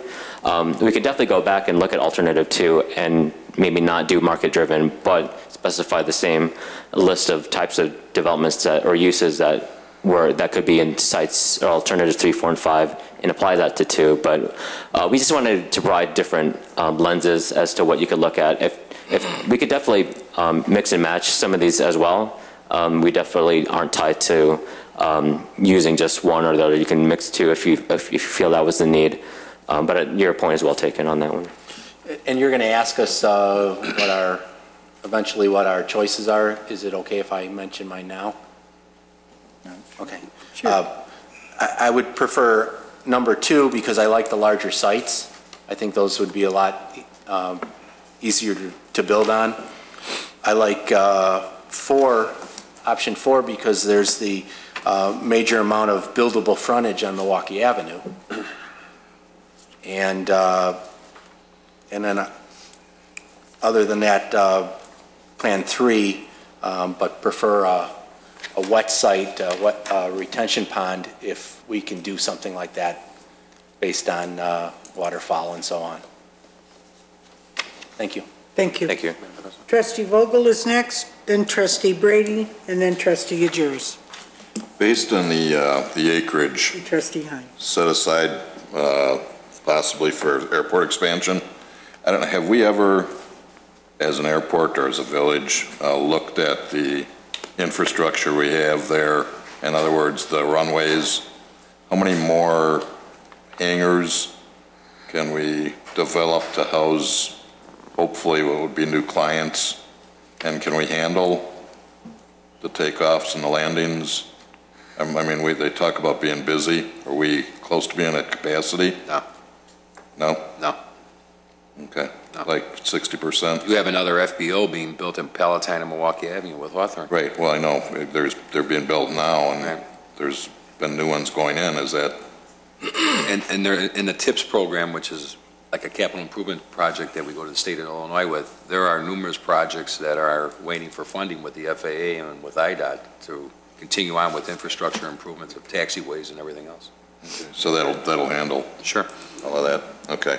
Can I add to that answer, if I may? Go ahead. When these were developed, they were based off of and in conversation with the airport.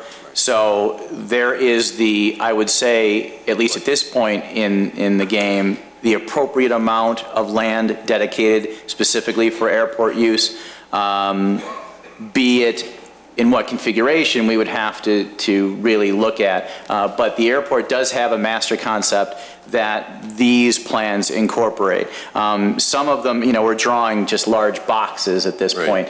Some of them would be specific airport use, and some would be in-kind uses, as the list that Trustee Lang read off. So the short answer, though, to your question is yes, the airport has been consulted in all this, and we believe that we are at the right mix of airport use in any of these plans. Okay. In that case, alternative 4, 3, and 5 in that order.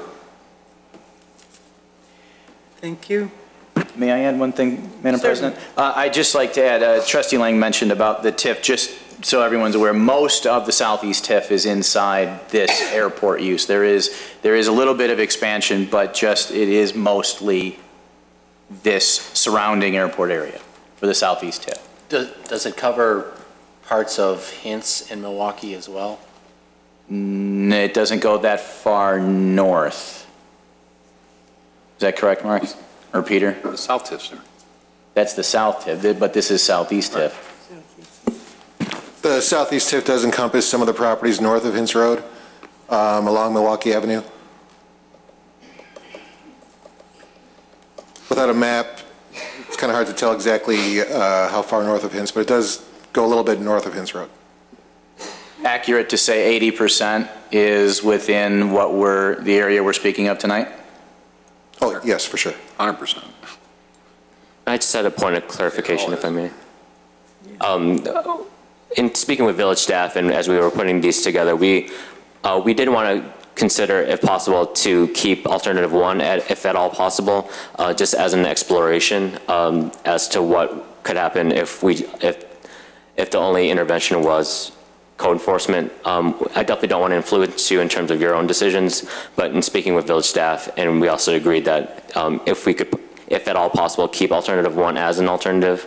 If it turns out that none of you want to keep that, we can definitely explore that as well, but we felt that it was a very viable option just to explore as a potential, just an exercise, just to see what your options were if all you did was code enforcement. And part of that reasoning is because in anything other than option 1, we're affecting a large number of businesses. So there are a lot of considerations to anything other than option 1. While of course that's not what any of us dream of for that area, it is obviously the most realistic. And that's why, besides obviously just seeing exactly how if we were to enforce our codes as is, how it would turn out, that's the reason really behind keeping number 1 in the mix.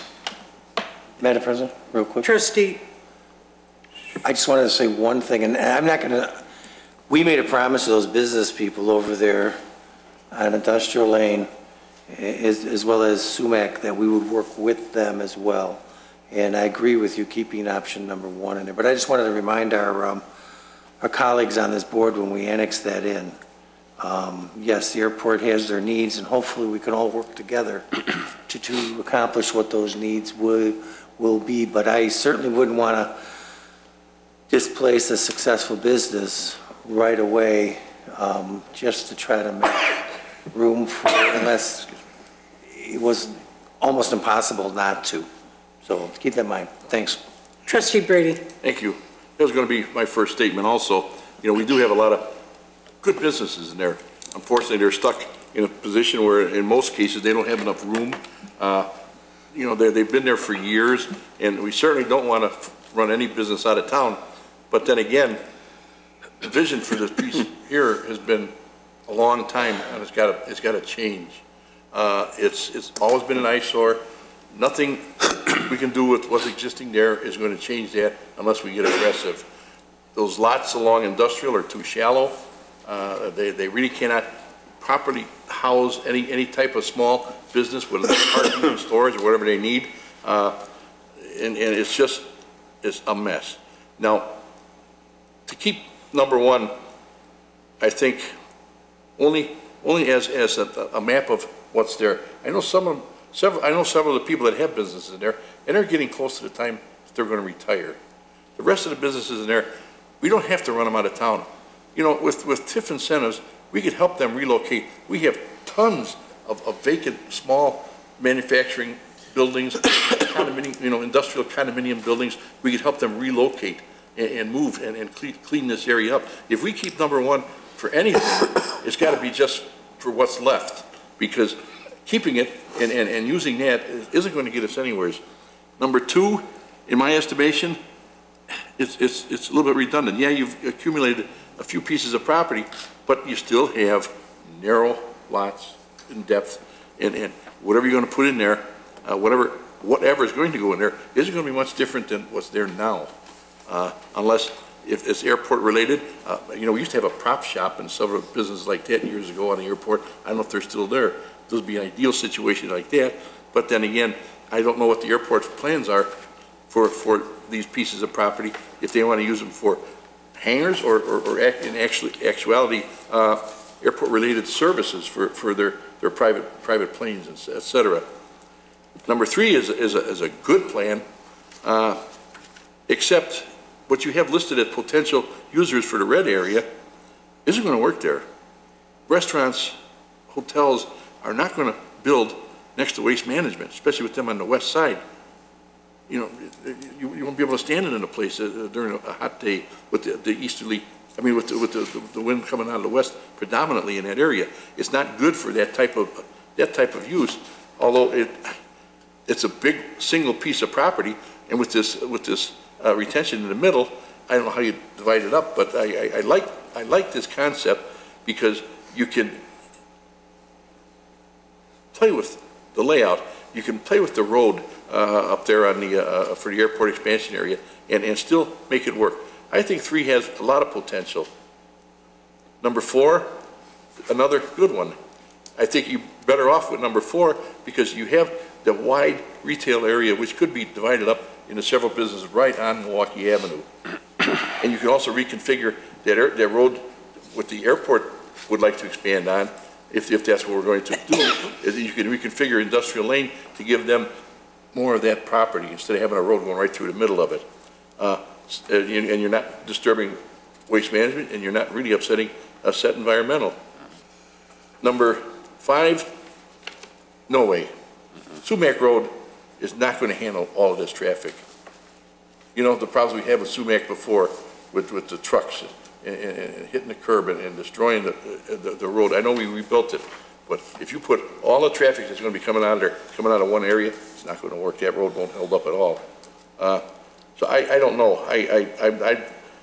In my estimation, I think we have 2 of them that are very potential, and that's 3 and 4. And I'm not sure about number 2. Could probably work if we did a little work on it, but it's just basically a little version of number 1. But then again, we would have to do a lot of changing on that one. All right, let's say, and my pick would be, what did I say, 2, 4, 3 and 4, 2, 3 and 4. 3 and 4 only? Huh? 2, 3 and 4. 2. 2, 3 and 4. 2 number 1? 2 is number 1 or 2 4? is? Well, 2. Should be 3, 4, and 2? No, number 1 would be 4. Number 1 is 4. Yeah. And then 3, and then 2? Yeah. Okay, thank you. Thank you. My next. Trustee Agiers. Thank you. Alternative 1, we've been doing alternative 1 for 9 years since it's been in the village of Wheeling. It is an ongoing process, in my opinion, and to me, that isn't the vision there. I like number 4 because I think it makes more sense and it creates partnerships. Trustee Lang, you had mentioned, how aggressive do we want to be? I think we need to be aggressive, and I'll tell you why. We got about 18 years left of that TIF. If you're going to have a tool to work with the airport and the private sector, you need that tool in place, and the longer we wait, we're going to miss out. The longer we wait, we're not going to recapture our investment. I really believe number 4 works the best. I really do, because a big part of that is airport, and there's an opportunity there possibly to get some FAA assistance along with the airport, working with the village, working with the TIF there. Trustee Brady hit it right on the head. You know what? There's a lot of businesses that are tired there. There really are. There's some of them for sale today. And I think we really need to look at that. We have the means of other areas in our industrial parks to relocate people. We've said that when we annexed that site. I think we have a great economic opportunity right now to do something and to be aggressive there, only because the clock's ticking and things take time. With FAA, it takes time. But I'll tell you something, with FAA, if you're talking expansion of land,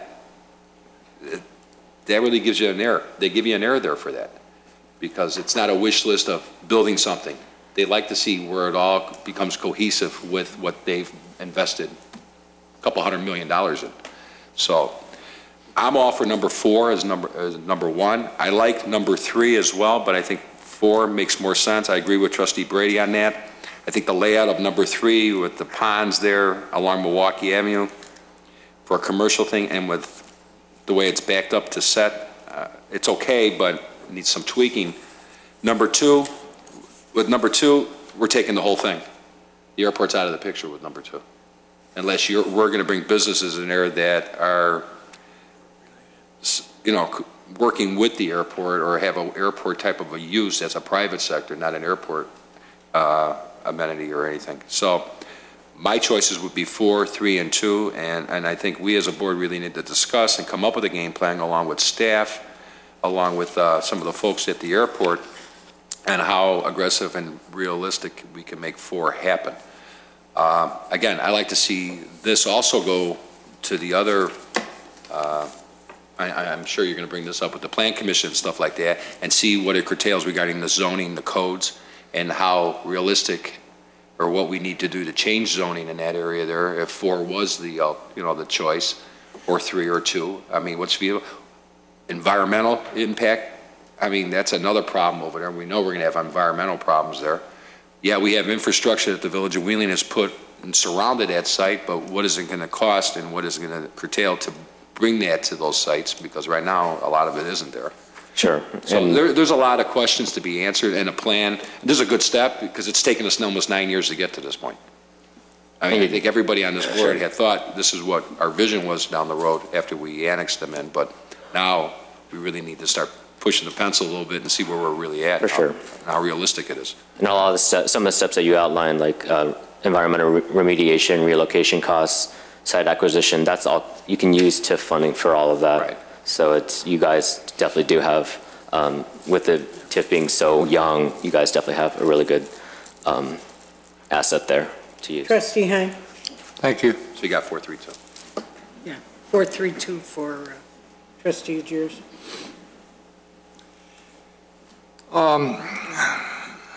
This particular area that we're looking at this evening is a very vital part of expanding, I always call it the crown, one of our crown jewels, and that's the airport.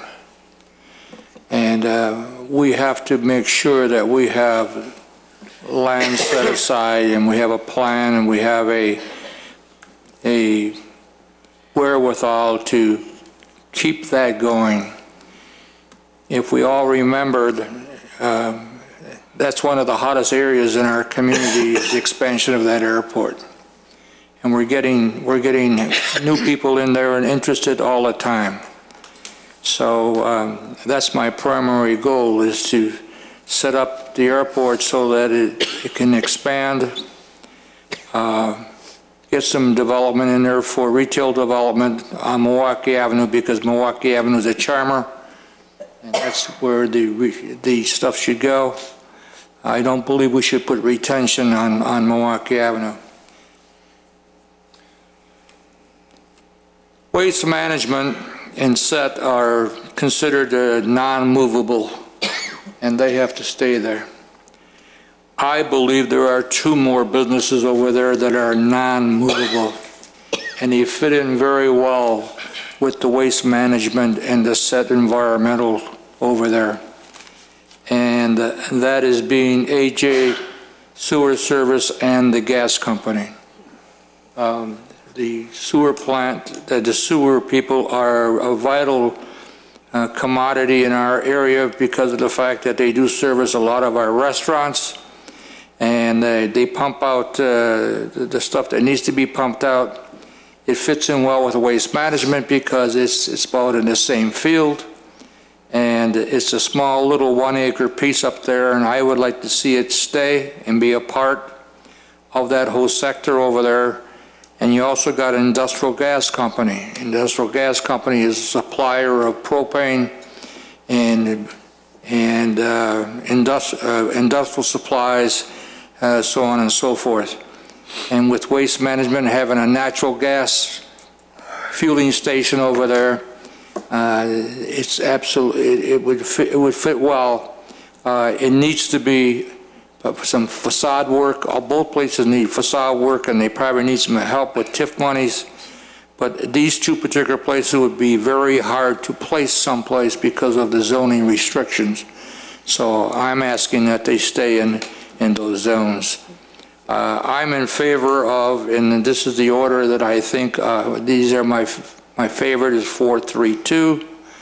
And I hope that we can put this thing together rather quickly and move on so that we don't run out of TIF time. Thank you. You're welcome. And trustee here. Thank you. Without being redundant, as you could see, you're going to get seven different opinions. And I know when you go in front of the airport, you'll get probably similar. I too, I've heard all the comments, but I too would like to continue with number 1, but that's not my choice. My choice is 4, 3, and 2, and I'll leave it at that without being redundant. Thanks. Thank you. Thank you. Madam President? Yes, trustee Brady. I did not know we had to list these in order of preference. So I was shooting for 4 at number 1. I'll go with the 4, 3, 2 also. Yes, we changed it. Okay. I think the direction is number 4, 3, and 2.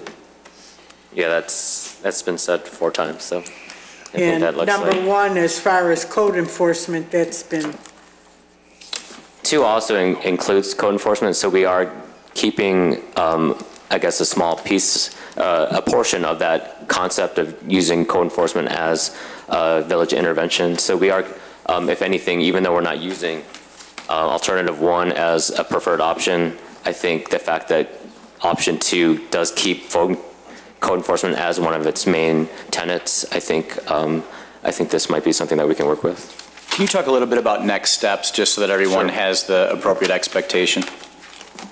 So after tonight, we appreciate your time to look at and review the concepts and give us your feedback in terms of the direction you want to go with the 3 preferred concepts.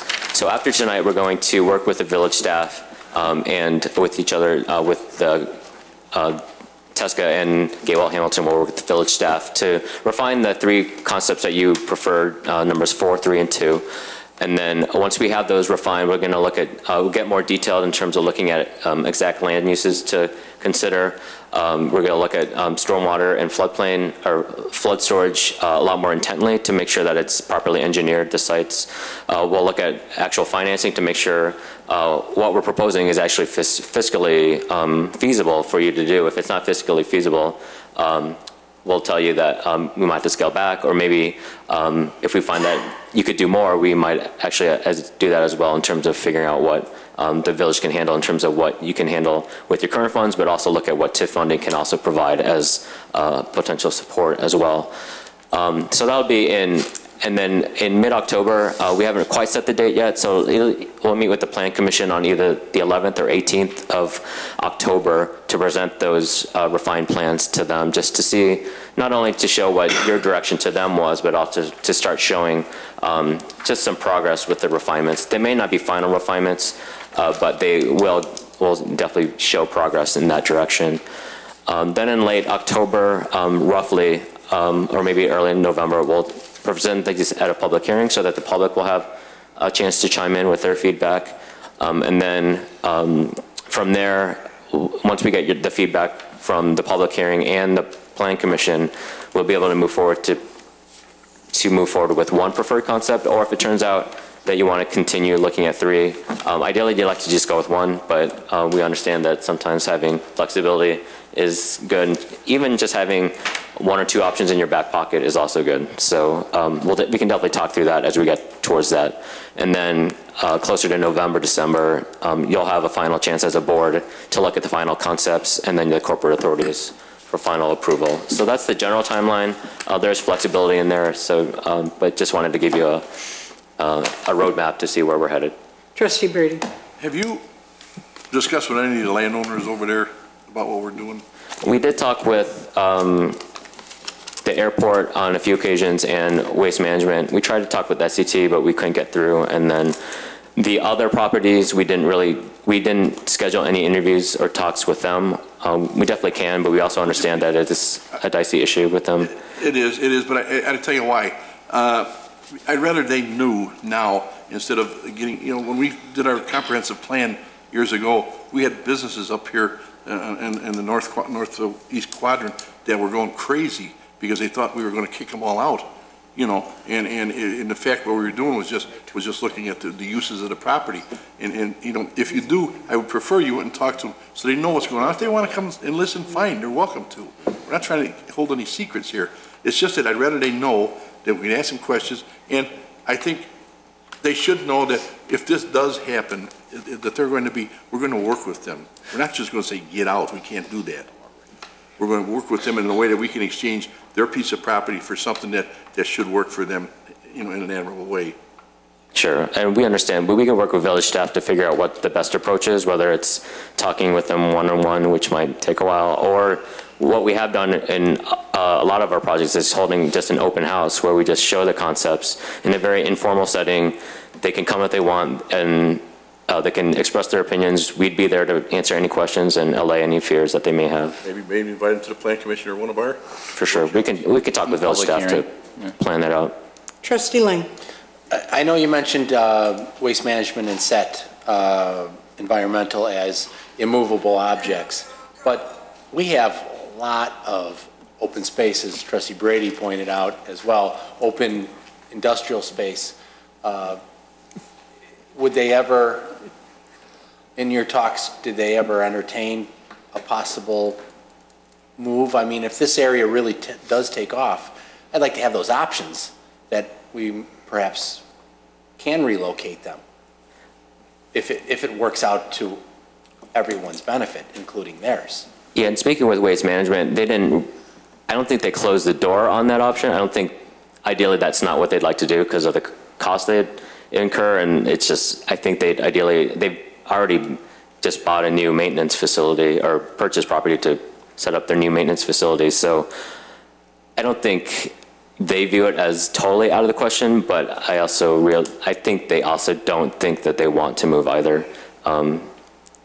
That's why it was in quotation marks, immovable objects. Nothing's really impossible, but there's also a lot has to work for them to make them want to make that decision. But if this area really does take off, I mean, that's something that I certainly would like to have in my back pocket, is that we could expand and find a more suitable place for them that would work out for both of us. Yeah.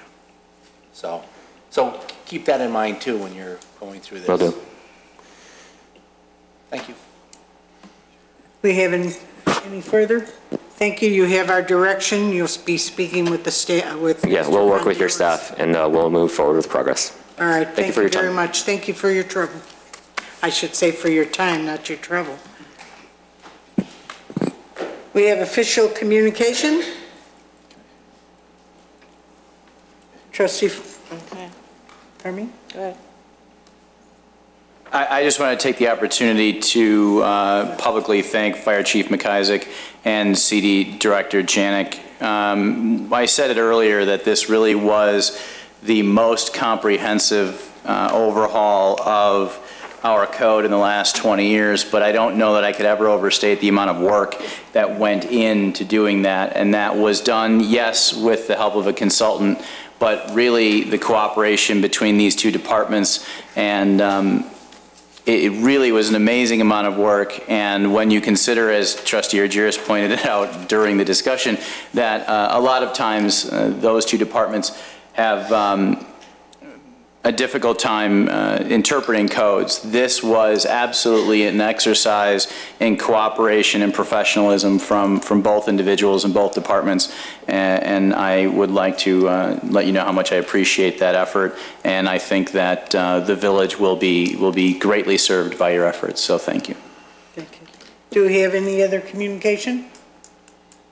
If not, we will go into executive session to discuss pending, probable, or imminent litigation, collective negotiating matters, the appointment, employment, compensation, discipline, performance, or dismissal of a specific employee or employees of the village. Do I have a motion? So moved. Motion made by trustee Agiris. Second. Second by trustee Here. Roll call, please. Trustee Hein? Yes. Trustee Brady? Yes. Trustee Agiris? Yes. Trustee Here? Yes. Trustee Vogel? Yes. Trustee Lang? Yes. President Abiscato? Yes, board will go into executive session at 8:35. You gotta make us run. What?